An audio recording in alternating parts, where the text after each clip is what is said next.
Eugene, there's another concern that we're hearing from some Democrats, and it's kind of summarized in a new piece in the New York Times, which says the Harris campaign is heavy on buzz, but light on policy. And I know you have your own extensive reporting on how the party kind of refocused this convention for Harris. What are these next 4 days going to look like, and how much of it will be about policy, about telling the American people, when you get me, this is what you get? Yeah, they released their party platform, 92 pages. That is essentially the same thing they've been using.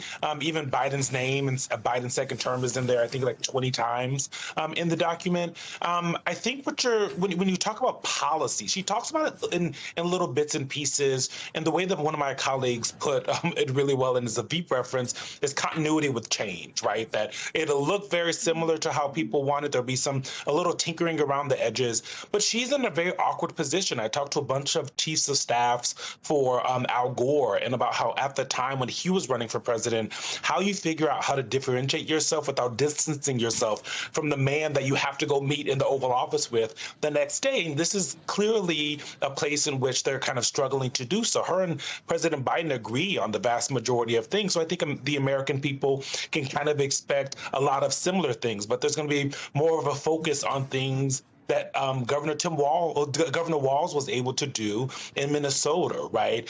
Paid family leave, extending the child tax credit.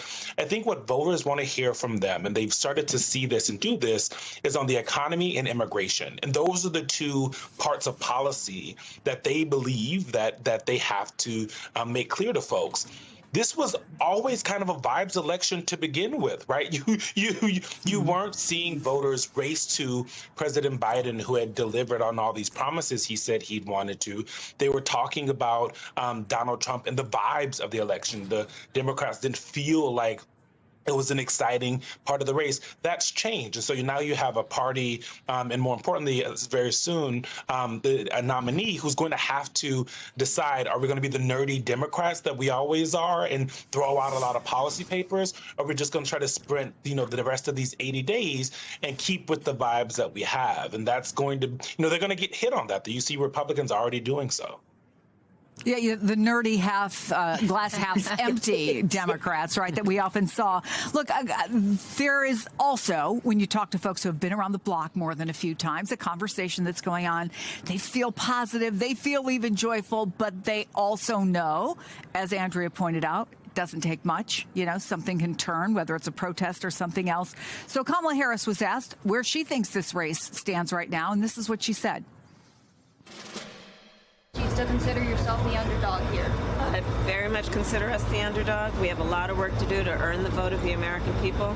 That's why we're on this bus tour today, and we're going to be traveling this country as we've been and talking with folks, listening to folks, and hopefully earning their votes.